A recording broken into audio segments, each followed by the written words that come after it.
అందరికీ నమస్కారం. రేపు రాష్ట్రంలో బంద్, ఇవన్నీ మూసివేత. ఈ విషయాలన్నీ తెలుసుకోవాలంటే గనక వీడియో మీరు కంప్లీట్‌గా చూడండి. అప్పుడే మీకు కంప్లీట్ ఇన్ఫర్మేషన్ ఏంటో అర్థమవుతుంది. అదేవిధంగా చాలామంది వీడియో చూస్తున్నారు గానీ, లైక్ అని కామెంట్ చేయట్లేదు. దయచేసి లైక్ అని కామెంట్ చేయండి. లైక్ అని కామెంట్ చేయడం వల్ల ఈ విషయాలన్నీ కూడా మనం చాలామందికి తెలియజేసిన వాళ్ళవుతాం. ఇంకా లేట్ చేయకుండా ఈ యొక్క పూర్తి వివరాలను మనం పూర్తిగా తెలుసుకుందాం. ఫ్రెండ్స్, ఆంధ్రప్రదేశ్ రాష్ట్ర ప్రజలకు బిగ్ అలర్ట్. ఇవాళ అలాగే రేపు ఆంధ్రప్రదేశ్ రాష్ట్రంలో బంద్ కొనసాగనుంది. అయితే ఈ బంద్ ఆంధ్రప్రదేశ్ రాష్ట్ర వ్యాప్తంగా కాకుండా కేవలం 2 జిల్లాల్లో కొనసాగుతుంది. పార్వతీపురం, మన్యం జిల్లా అలాగే అల్లూరు జిల్లాలతో పాటు మరికొన్ని గిరిజన ప్రాంతాల్లో బంద్ కొనసాగుతుంది. ఈ బంద్‌లకు గిరిజన సంఘాలు పిలుపునివ్వడం జరిగింది.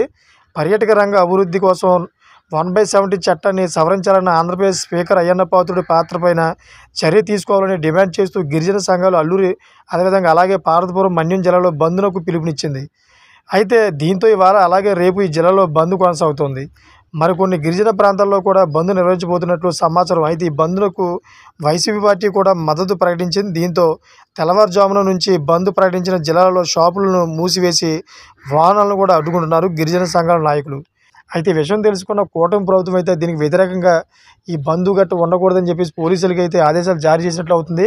అయితే తీవ్ర ఉధృతి అయితే నెలకొంది. రోడ్లపైన బైఠాయించి అన్ని షాపులను కూడా బంద్ చేసే యోచనలో, వాహనాలను కూడా తిరగకుండా ఆపే యోచనలో అయితే అక్కడ ఉన్న ప్రజలందరూ కూడా రోడ్డు మీద బైఠాయించడం జరిగింది.